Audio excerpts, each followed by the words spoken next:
Assalamualaikum warahmatullahi wabarakatuh. Orientasi terbaik saking sunnah nabawiyah gini ku keberlangsungan. Terus kalau sering belajar tentang kitab-kitab samawi, kitab-kitab sing diriwayataken beberapa ulama ahli kitab sing pun disaken kalian ashabu Rasulillah sallallahu alaihi wasallam. Niku riyen Nabi Ibrahim niku pertama dadi Khalilur Rahman, kekasih Allah Khalilur Rahman. Niku mergi piyambake nu tersiksa protes. Terus kadang tiang saya ini kudu protes, tapi protes bukan kita demo. Protes itu tidak harus demo, protes. Ya Allah, dunia ini tidak fair. Engkau yang Tuhan, engkau zat yang begitu penting, engkau zat yang menciptakan langit dan bumi, engkau zat yang memberi rizki, yang bikin air, bikin oksigen, semua kebutuhan manusia. Kemudian mereka tidak kenal engkau. Ini tidak fair. Jadi beliau itu tiap malam tuh ngumpat. Ini enggak fair dunia ini. Engkau yang begitu penting mencipta langit bumi, engkau begitu penting yang menciptakan air, menciptakan kebutuhan manusia. Kemudian mereka tidak kenal engkau. Ini enggak fair. Ini enggak benar. Jadi sering marah gitu. Karena sampean nggak bisa bayangkan kan, apapun hebatnya presiden atau menteri atau rektor atau kiai, terus nang desa nggak dikenali statusnya, diundang lek apa yang dilek itu gak keren belas. Karena ya sama kan, salah Habib Soleh Alatos, muridnya Said Umar punya Mbah Mun, terus nang desa diundang pening dilek itu kan gak keren belas. Awal dari keren tetap dikenal. Nah kemudian orang itu tidak kenal Allah. Makanya terus beliau sujud berkali-kali, ya Allah, sama siapa munajatnya beliau? Innahu la yahzununi alla ara ahadan fil ardi ya'buduka ghairi. Jadi cara kiai sarang namanya ini innahu sak temene kelakuan la yahzunu, yektene nyusano ni ing ingsun, nyusano banget karena pakai lam taukid.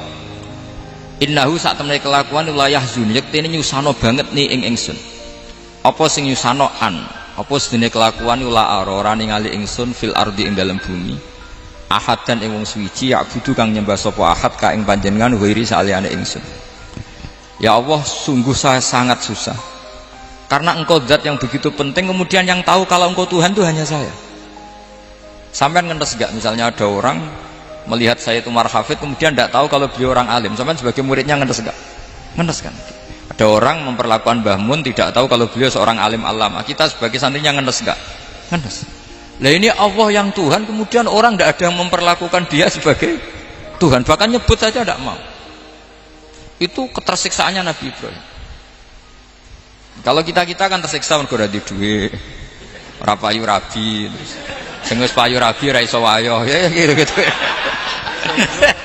Macam-macam kesalahan. Itu jadi apa, jadi wali itu sudah berat karena orientasinya agak tentang Allah tapi tentang diri sendiri. Ana sing susah proposal ragu ya Mas Angkop. Macam-macam. Artinya Nabi Ibrahim itu orang yang benar-benar Khalil Rahman. Beliau tersiksa ini karena dunia dianggap gak fair. Masa Allah zat yang begitu penting kemudian mereka enggak tahu. Maka awal dari nubuah itu apa? Menaukan al-i'lan, mempermaklumatkan Allah di alam raya ini. Makanya enggak ada nabi kecuali memaklumatkan diri. Saya dulu awal-awal Habib Soleh mau nyai, saya bilang orang alim itu harus ngaku kalau alim, Habib juga harus ngaku kalau Habib. Yang orang miskin tidak usah ngaku, sudah konangan.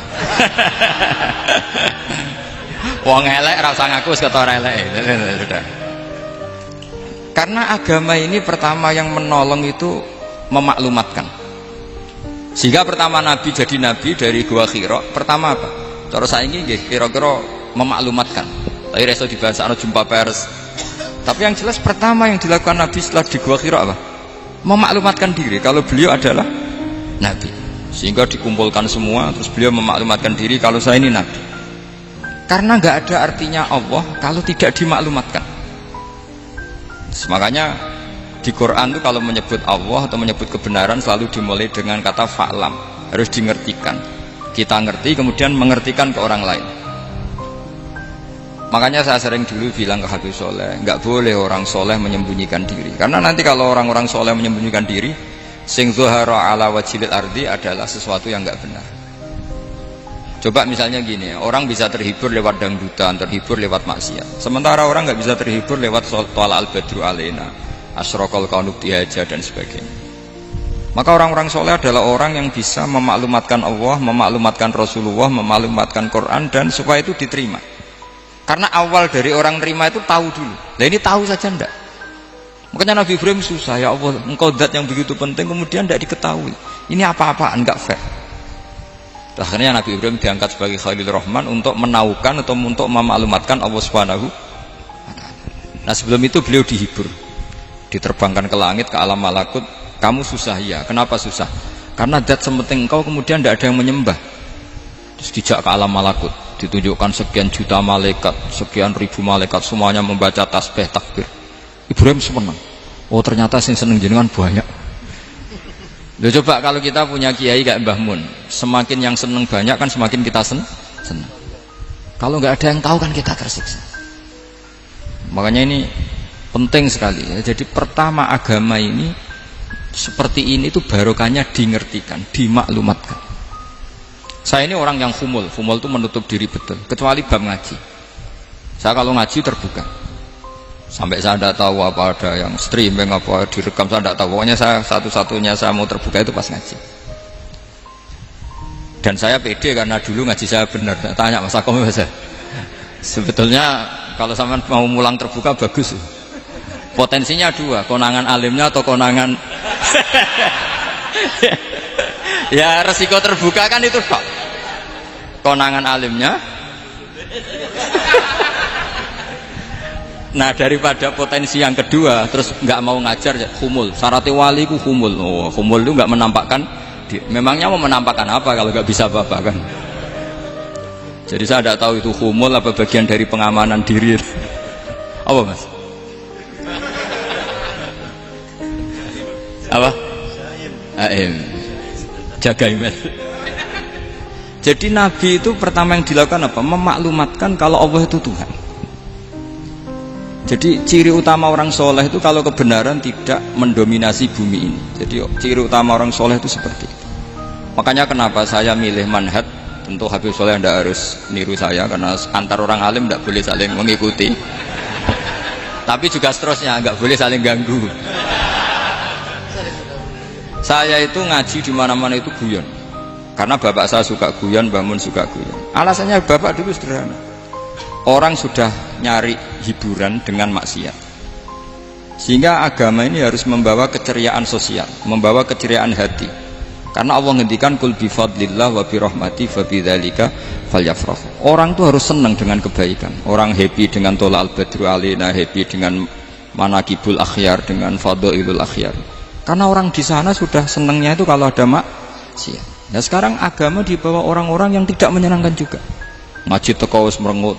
Ada muridnya salah duduk marah, salah posisi meja marah. Lalu orang-orang kan mikirnya kan, daripada ngaji dimarahin terus mendingan ndak kan. Makanya Nabi itu paling marah itu kalau satu kebaikan jadi problem. Mu'ad bin Jabal itu pernah ngimami lama sekali. Dan yang makmum itu akhirnya mufarokoh. Dulu belum ditemukan fikih, tapi orang ini sudah berani mufarokoh. Jadi ini termasuk mujtahid. Sebelum tahu Fathul Mu'in, tahu Wahab, dia sudah berani mufarokoh. Jadi sudah luar biasa. Karena bangsa ibadah yang agak-agak ngawur itu tanpa diajarin sudah do pinter sendiri. Dia mufarokoh. Ketika dia mufarokoh, komentarnya Mu'ad, dia munafik. Sholat belum selesai kok mufarokoh. Singkat cerita Mu'ad melaporkan itu ke Rasulullah. Si tukang penggembala ini juga melaporkan ini ke Rasulullah. Tapi apa kata Rasulullah? Yang Rasulullah itu yang bela, malah bela yang penggembala tadi. Afattanun anta ya Mu'ad. Kamu itu tukang fitnah. Agama ini kalau kamu model begitu orang lari. Basyiru wala tunafiru, yassiru wala tu'asiru. Padahal ini baca Quran panjang, harusnya kan ibadah. Tapi karena ini menjadi problem sosial, orang menjadi tidak nyaman jamaah, itu sudah disalahkan Nabi. Karena tadi, kalau agama ini jadi problem, maka masalah besar. Makanya sifat dasar Rasulullah apa khafiful maunah, biayanya murah. Makanya saya ngaji di mana-mana ya suka seperti ini. Mejanya enggak jelas, pengunjungnya juga enggak jelas. Semakin kacau semakin baik kira-kira. Nah, ini pengunjungnya juga seperti ini kan. Nanti sampean yang pidato, jadi tak beri hak Tak beri hak gojlok saya ini namanya aqomaddin. Kalau faman taroka fakot. Jadi pilihannya kalau gak aqomaddin ya ada medin. Jadi kenapa banyak kiai yang ceria? Karena tadi satu-satunya cara kita menandingi hegemoni maksiat adalah pembawa taat itu ceria. Karena orang itu mesti mencari kebahagiaan. Sebab itu para nabi itu mengajarkan agamanya dengan cara yang bahagia. Misalnya mangqala la ilaha illallah dakhalal jannah. Nabi tidak ngendikan gini, mangqala la ilaha illallah terus salatnya benar, puasanya benar, belajarnya benar, jadi kiainya benar. Wah itu kalau itu panjang sekali, banyak yang nggak masuk surga. Sementara kubu yang lain kampanye sudah tenang bersama bapaknya di surga. Lah kita kampanyenya, kon salat ra mesti ditampa. Puasa ora mesti ditampa. Wis repot, syaratnya ditampa ikhlas wangel. Kowe ora bakal iso. Berarti maknane kan ora bakal mlebu swarga. Akhire wong kan mikir, wis salat tetep ra swarga, puasa tetep ra swarga, mendingan ra salat. Jadi kita ini kan bersaing sama kampanye sebelah gitu. Makanya saya milih manhaj pokoknya Islam apik. Tapi bukan berarti saya menyepelekan aturan-aturan dalam salat, karena yang kampanye itu sudah banyak. Biasanya kiai-kiai sing kurang kampanye tentang sing kereng-kereng nih. Itu saya manfaatkan, ya sudah, itu bagian jenengan. Jadi orang itu harus mikir. Agama Kristen itu diterima di Eropa di mana-mana. Di antara sebabnya adalah karena orang dijamin masuk surga. Orang mau kayak apa faseknya tetap kalau mati bersama. Kita enggak. Sudah kiai, sudah mulang terus masih didoain. Semoga amal baiknya diterima, amal buruknya masih ngeper apa? Dan itu santri saya nanti kalau ziarah saya tuh, ya Allah ampuni Gus Bah ampuni. Itu kan ngeyak orang itu maksudnya. Maksudnya bukan, makanya saya pernah ketemu orang yang berfaham Wahabi. Dia nuduh kalau orang doa ke mayit itu minta sama mayit. Saya bilang, saya saja yang jadi mayitnya nggak siap. Kok bisa? Doanya itu doa ngeper. Masa sama gurunya bilang gini, Allahumma in kana muhsinan fazid fi ihsani wa in kana musian. Masa gurunya ditaklek? Jadi dia tidak yakin betul kalau gurunya muhsin, masih ditaklek. Jika guru saya baik maka gini ya Allah, jika guru saya buruk maka gini. Loh saya tuh gak pernah doain Mbah Mun gitu, tak anggap gak sopan. Jadi kalau saya berdoa, ya Allah jenengan izzihi apa ya, jenengan balas lah, izzihi anna anil muslimina khairan katsira wa antal ghafurur rahim wa anta gitu. Saya gak tega muni wa in kana musian. Jadi kayak ada sopan ya. Lo kalau aku yang mati saya bilang gitu. Tak balik malah. Ingkana musia. Malah ada terusannya bahwa kadalik. Jadi makanya mereka kan sering pakai dalil. Andai kan tradisi itu benar, maka yang paling pertama melakukan itu sahabat. Selalu mereka berargumentasi kalau itu tradisi yang benar, maka pertama yang melakukan itu sahabat. Ya gak mungkin sahabat masa bilang ke Nabi ingkana bisa kafir berat kan? Masa kesolehannya lu andai kan Abdul Qadir wafat di mana ini ngomongin? Beduk. Saya tidak akan berdoa seperti itu. Oh bisa marah Abdul Qadir Jailani. Masa kesalahan beliau di ingkana musinan sama ingkana musinan. Jadi orang itu harus mikir. Jadi saya dengan bukan berarti Gus Bah bid'ah menciptakan doa baru. Ini bukan urusan menciptakan. Orang yang punya sopan spontan seperti itu. Ini bukan urusan modifikasi doa Anda. Makanya kenapa para nabi itu tidak disolati dengan cara seperti itu, langsung assalamualaikum ya Rasul. Assalamualaikum ya Abu Bakrin, assalamualaikum ya Umar. Enggak mungkin kita mengatakan ya Abu Bakrin, ya Allah ingkana. Masa Abu Bakar di ingkana? Kalau dia bukan kalau beliau ashabur Rasulillah pasti orang Sayyid itu zuriatu Rasulillah pasti al-tahirin al-mutahhari. Guru-guru kita ini guru-guru kita. Jadi tolong doa itu. Nah, kalau terpaksa doa wa in kana musian, anggap saja hafalnya hanya itu, tapi jangan dijiwai apa? Jangan apa? Dijiwai. Kalau ditanya, Lho Gus, ini orang soleh kok doanya wa in kana musian, itu kan guru jenengan. Apalku ikut tok. Tapi ora usah dimaknani, apa? Karena sekali dimaknani nanti kan. Jadi ini urusan etika, urusan rasa. Saya teruskan ya, karena jadi saya mohon sekali, apa-apa itu ada aturannya. Ada aturannya. Ya tentu kita ikut masal saja. Semua selain Nabi, selain para wali kita nggak apa-apa. Doa Allahumma in kana musinan, in kana musian. Tapi di hati kita sebetulnya ketika mengatakan in kana musian itu coro Jawa hanya rapalan. Rapalan itu ya sudah ngomong saja, tapi nggak usah apa? Nggak usah dijiwai ya. Yang dijiwai kita adalah sifat ghafurnya Allah. Bukan status mayitnya, tapi sifat ghafurnya Allah. Karena kata musik itu kan nggak nyaman. Makanya Nabi itu hebatnya Nabi, ya tentu karena bentukan Allah Subhanahu wa taala. Adabani Rabbi fa ahsana ta'dibi. Itu kalau nyifati tentang keburukan orang mukmin itu diikutkan sifat ghafurnya Allah. Jadi misalnya gini, kalimatnya liyukaffirawwahu anhum aswa alladzi amil. Atau sebagian ayat misalnya wa yukaffiru anhum sayiatihim. Jadi sebetulnya kalau terpaksa mengatakan orang itu buruk, itu sebenarnya dari Allah dulu. Kita mengatakan Allah itu zat saking baiknya itu mengampuni salahnya seseorang. Jadi nyifati Allah dulu, Allah saking baiknya itu mengampuni salahnya orang-orang baik. Karena orang-orang baik juga manusia, Ustadz juga. Tapi lebih ke nyifati ke Allahnya. Kalau kita kan enggak, lebih tertarik nyifati mayitnya. Sehingga kita di hati itu mayit kira tak jalono sepuro tuntas kayak gitu.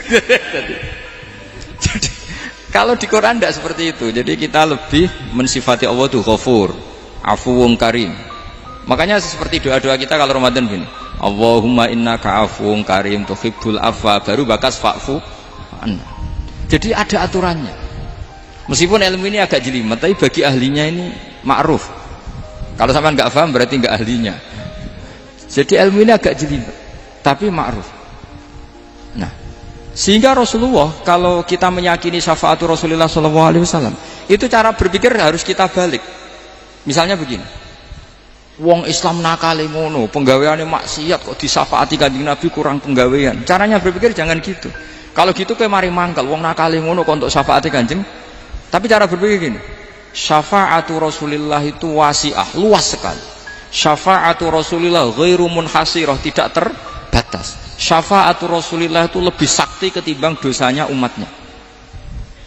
Semua ulama dulu kalau nyifati Allah juga gitu.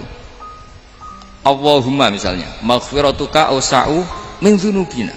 Ya, yang misalnya yang pakai mutakalim ya Allahumma maghfiratuka awsa'u min dzunubi wa rahmatuka arja inti min amali. Jadi jangan kitanya dulu. Kalau kitanya dulu kan nyifati kita dosa banyak. Itu sama ndak usah ngaku sudah tahu semua. Tapi nyifati pertamanya apa? Allahumma maghfiratuka awsa'u min dzunubi wa rahmatuka arja inti min amali. Sehingga dari nyifati maghfiratullah yang wasi'ah, yang tidak terbatas, kemudian kita sah mengatakan bahwa ahlul maksiat pun mungkin atau berhak dapat ampunan. Sama, syafa'atu Rasulillah itu ghairu munhasirah. Syafa'atu Rasulillah itu wasi'ah. Sehingga salah riwayat syafa'ati li ahlil kabair min ummah. Itu bukan menyangkut melegalkan kabirah, bukan menyangkut mengesahkan orang Islam dosa besar, karena nanti dapat syafaatnya Rasul. Cara berpikir jangan gitu. Nanti kamu mentasjek, memberanikan orang melakukan maksiat berdasar iktimat syafaati Rasulullah. Itu jangan gitu cara berpikir, dibalik apa? Syafa'atu Rasulullah awsa'u wa awsa'u. Sangat luas, sehingga saking luasnya sampai yang tukang maksiat saja kebagian. Sama, rahmatnya Allah Ta'ala itu wasi'ah, rizkinya Allah ya wasi', sampai wong nganggur ya iso mangan ngono. Lah begitu juga rahmatnya Allah Ta'ala itu wasi'ah, sampai wong sing sumpek utange akeh ya iso guyu ngono.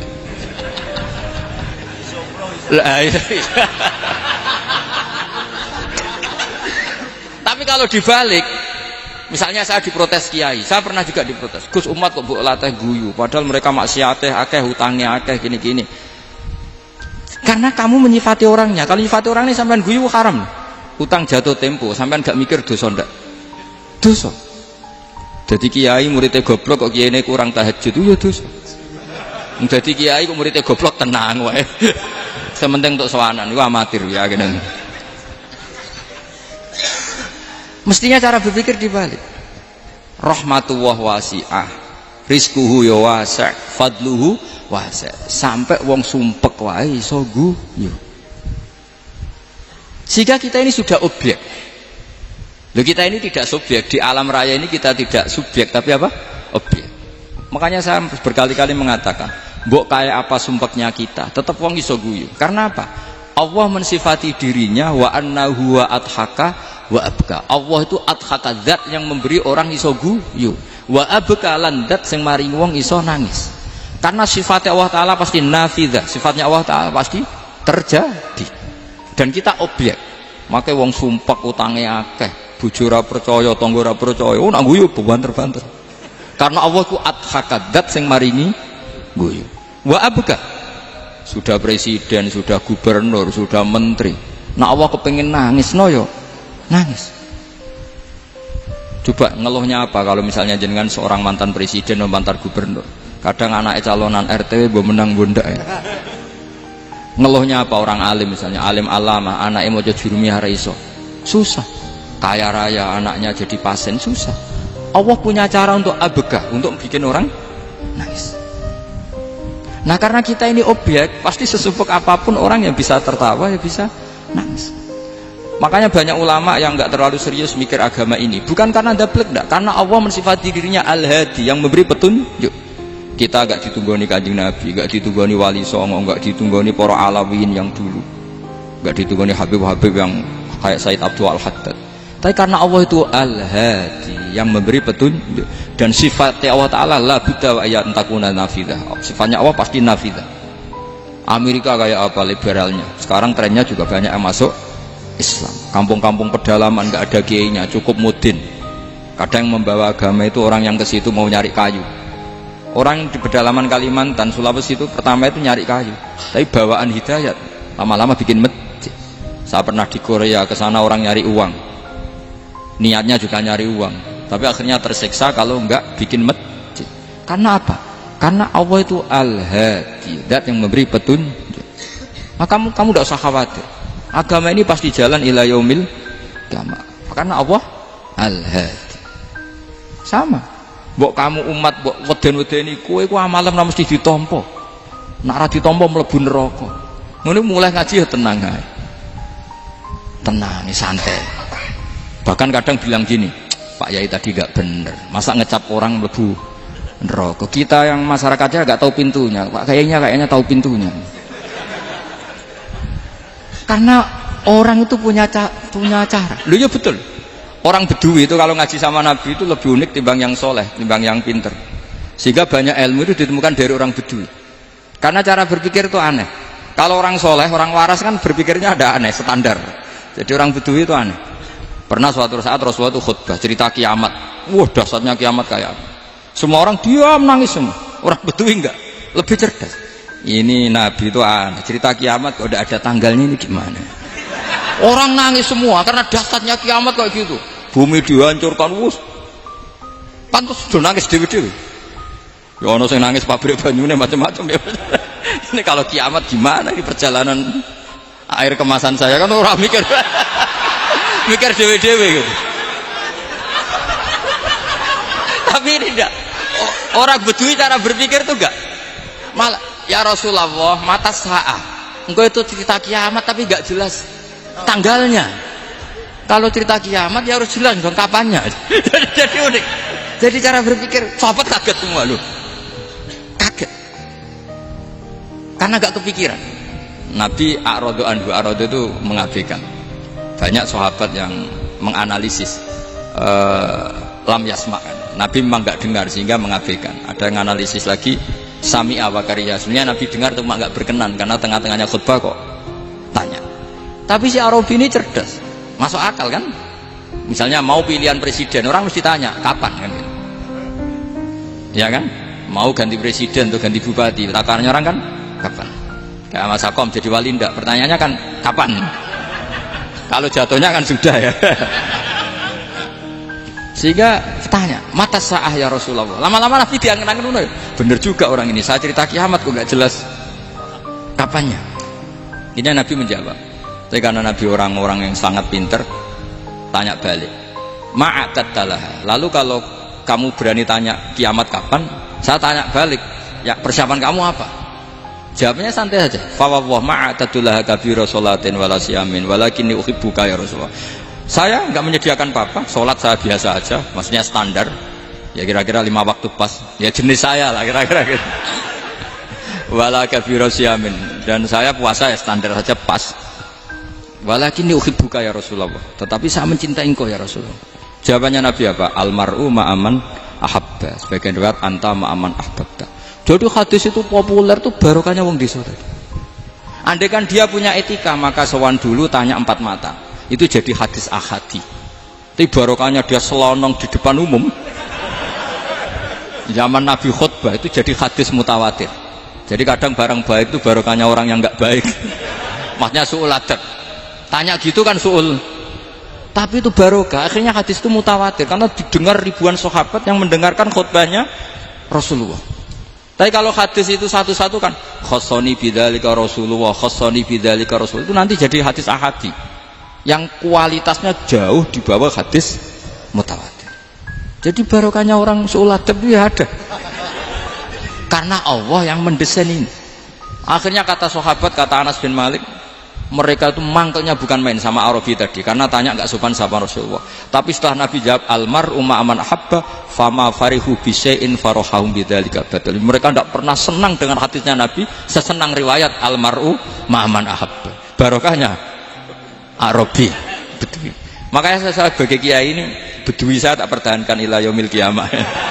Karena umat ini pernah terbarokai oleh orang apa? Bedui.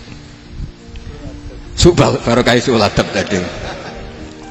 Jadi mohon ini supaya majelis ini kan majlisul itorti Rasulillah, coba terlatihlah mengatakan Allah itu subjek, Allah itu al-fa'ilul mukhtar, Allah itu al-fa'ilul mukhtar, Allah itu yang menentukan alam ini.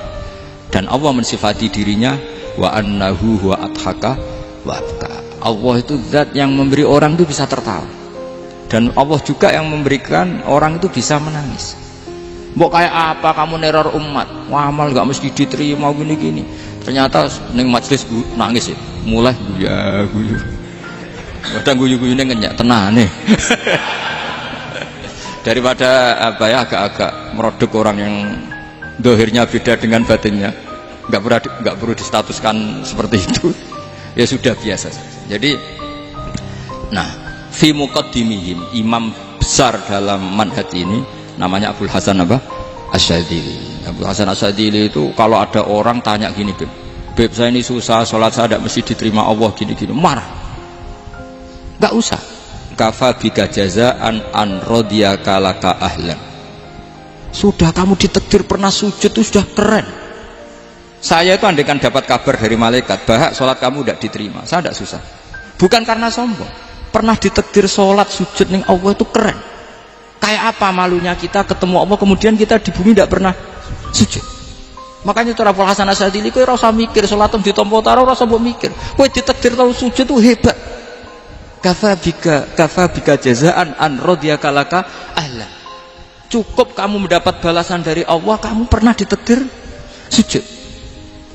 Gak perlu ngaji alim alamas, gowo sawi ngalor ngidul jalalain, keren. Paling gak malaikat pernah melihat kamu, wah gowo tak kitab kuwedi. Gak penting paham, gak penting. Karena isra bakat paham Mas. Jadi Abul Hasan Asyadzili adalah orang yang, dan itu Al-Hasani ya, dan itu Al-Hasani. Makanya macam-macam kita yang Al-Husaini sudah kita punya Faqih Muqaddam, punya banyak lah. Di Al-Hasani yang paling populer diantaranya adalah Abul Hasan Asyadzili. Beliau itu kalau ngendikan sesuatu itu positif terus. Termasuk itu ketika ada orang resah sholat saya diterima ndak, kata beliau wes kowe sing sempurna ditakdir tahu sujud.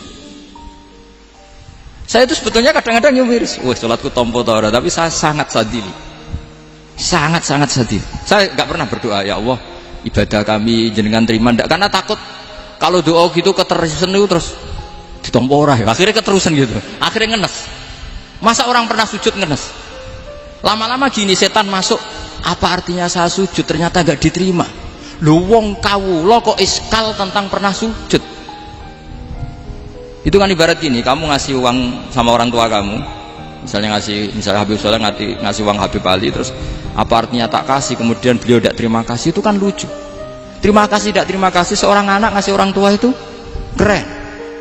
Makanya saya bangga dengan Habib Soleh ketika beliau mengumrohkan Habib Ali, sudah mendaftarkan haji Habib Ali.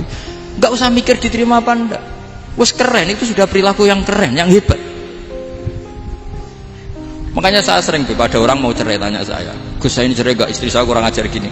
Gak usah. Tapi bojoku lo judes. Uang di bojo iku wis keren, paling gak kowe ra darani jomblo.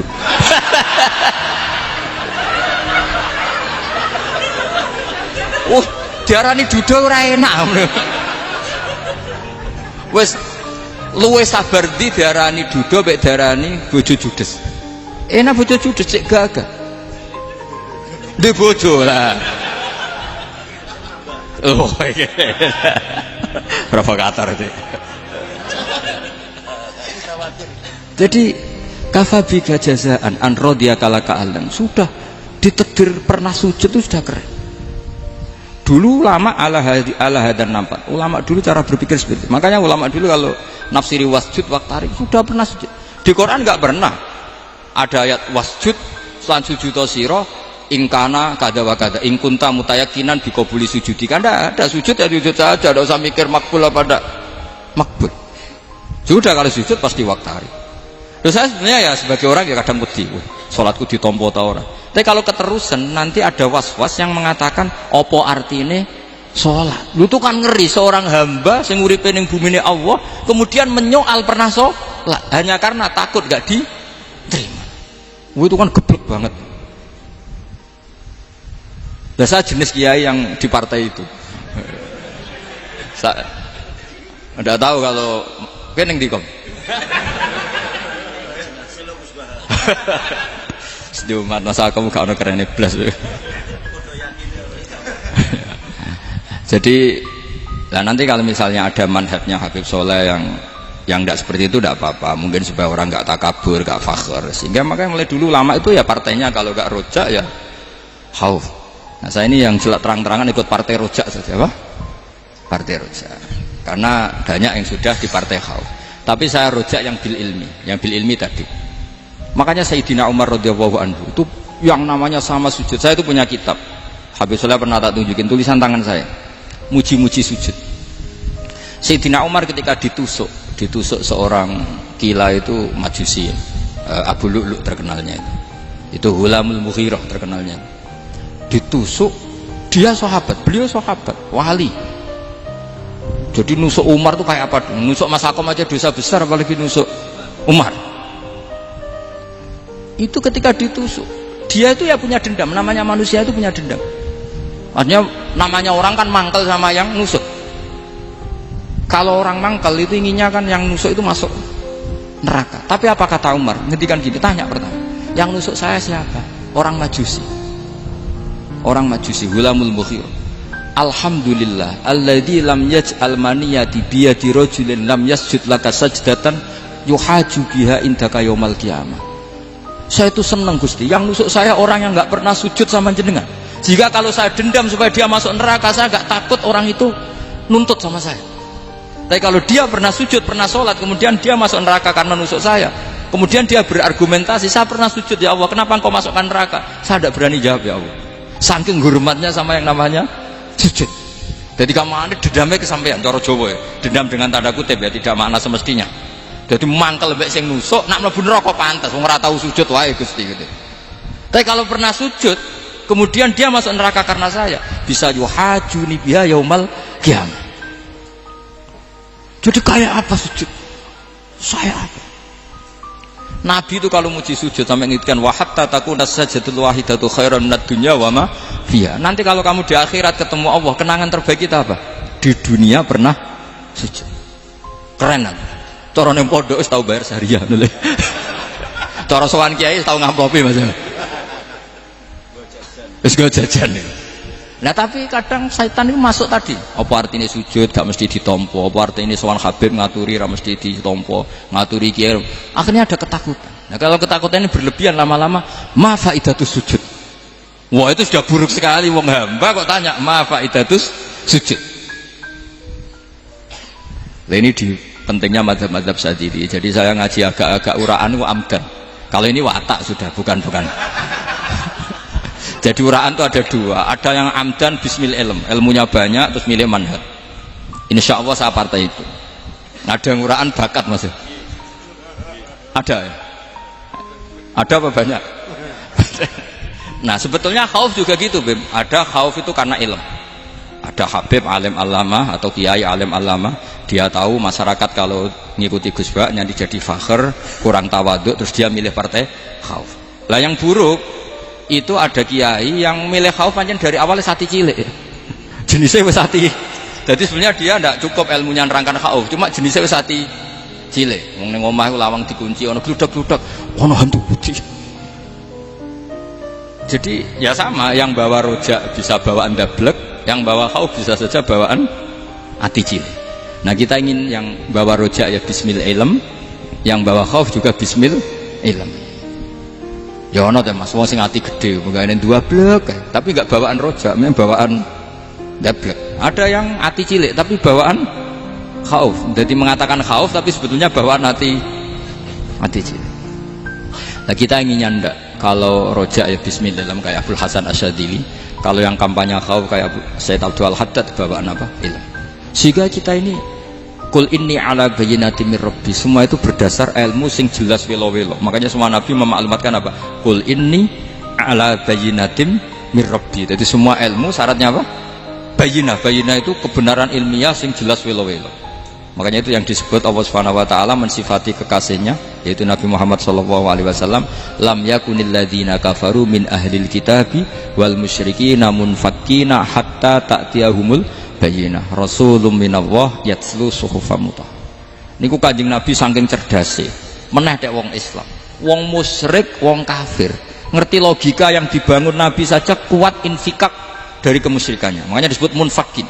Orang-orang musyrik, orang-orang kafir tidak munfakin, tidak tercerabut dari akar akidahnya hatta ta'tiyahumul bayyinah. Itu siapa? Rasulun minallah yatslu suhufan mutahharah. Masyhur itu debatnya Nabi dengan orang-orang musyrik.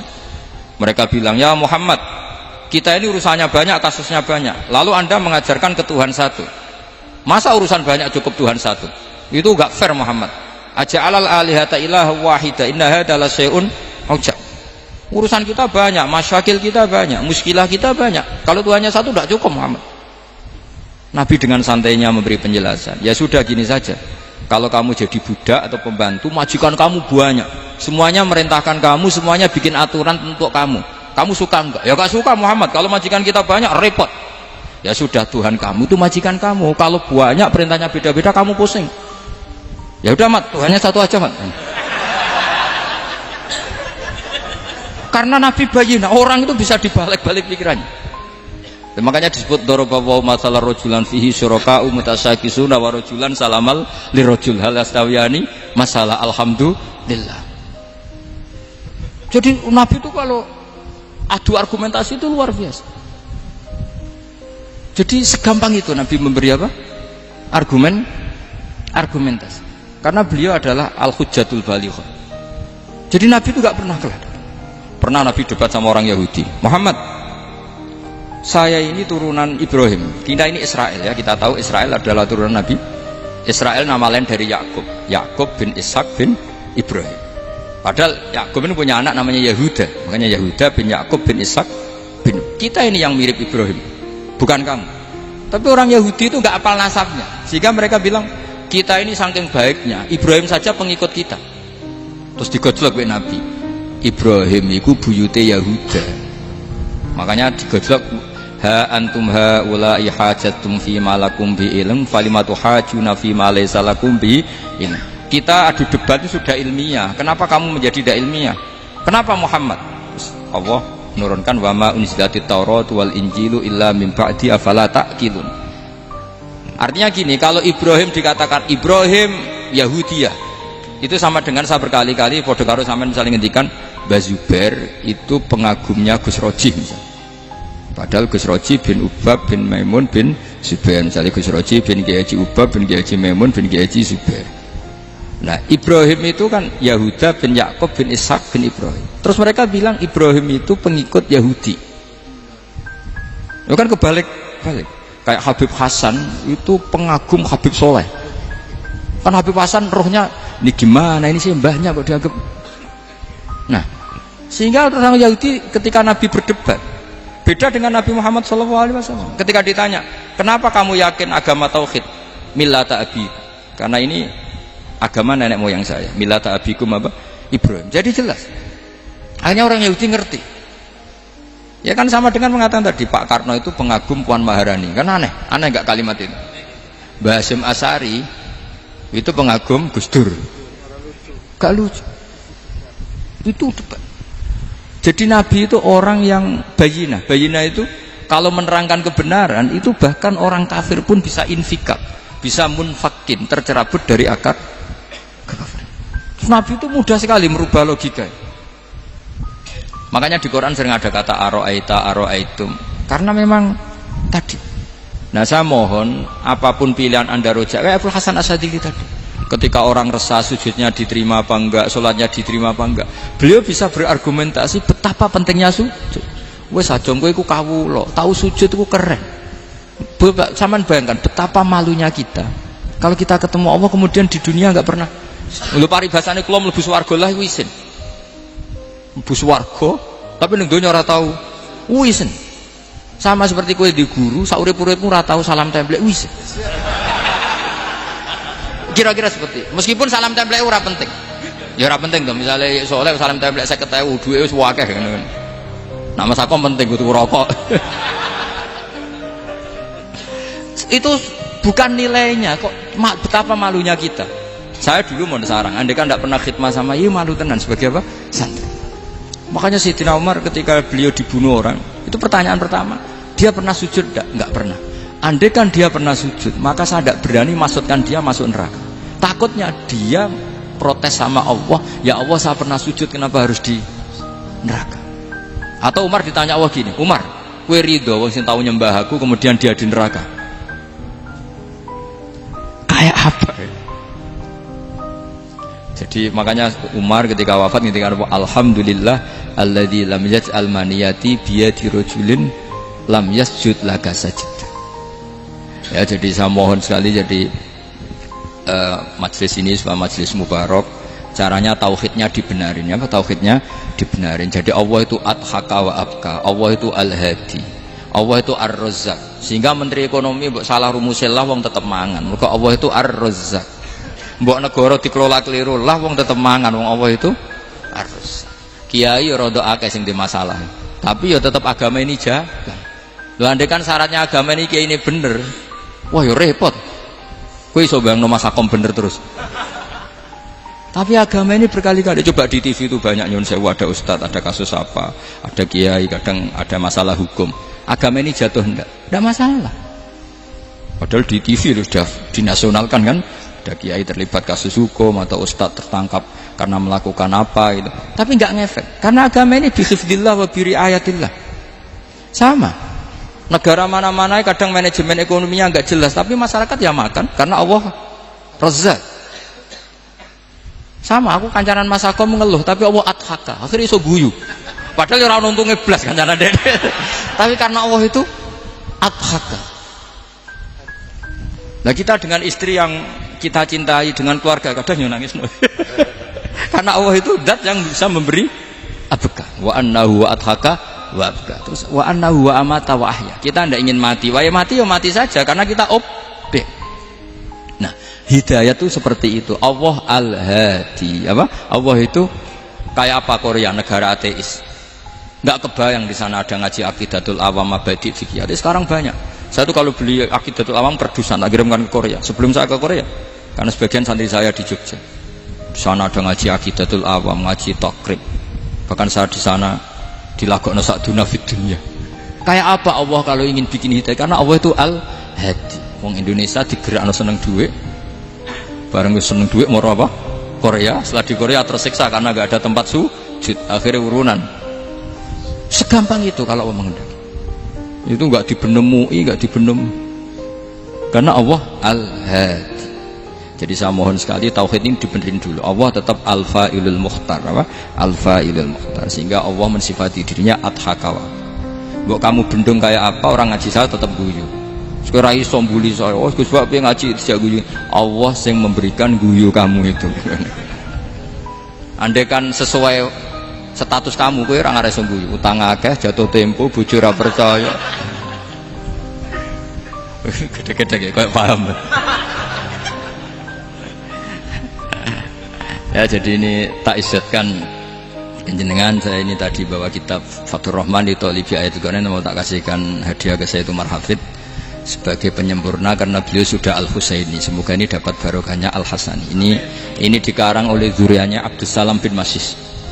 Abdus Salam bin Masis adalah guru dari Abul Hasan apa? Asyadili. Jadi kita tahu Sahibul Hikam Ibnu Athaillah As-Sakandari muridnya Abul Abbas Al-Mursi. Beliau muridnya Abul Hasan Asyadili. Beliau muridnya Abdus Salam bin Masis. Yaitu alami zada ini min dzurriyyati Abdus Salam bin Masis. Jadi ini Al-Hasani. Jadi ini sudah klub karena mulai dulu ya tradisinya gitu. Banyak habaib ngaji barojak, bafadol. Nanti yang bafadol barojak yang ngaji Habib lagi. Seperti sanadnya Soleh di Sarang. Ya Soleh ngaji Mbah Mun. Tapi Mbah Mun ngaji Sayyid Alawi Sadat, ya. Ngaji Sayyid Zaini Dahlan. Nanti setelah Sayyid Zaini Dahlan ngaji Ajam lagi Usman Adim Yati. Jadi ya biasa mulai dulu silsilah ya seperti itu. Jadi seperti dulu Ibnu Abbas termasuk Qorobatu Rasulillah. Jadi dulu Qorobatu Rasulillah itu Bani Hasyim sama Bani Muttalib. Tapi kalau sekarang ya tentu para Sadat, para habaib. Dulu biasa Ibnu Abbas ngaji ke Zaid bin Sabit. Itu Ibnu Abbas yang mencium tangannya Zaid bin Sabit. Tapi Zaid bin Sabit juga mencium tangannya Ibnu Abbas karena Qorobatu Rasulillah sallallahu alaihi wasallam. Jadi saya mohon semuanya itu insaf bil ilm, ya, insaf bil ilm. Kayak tadi munfakina hatta ta'tiyahumul bayyin. Jadi bayina itu orang yang kalau menerangkan itu memberi penjelasan sing jelas welo-welo. Itu siapa? Rasulun minallah yatslu suhufam mutahharam. Al-Fatihah.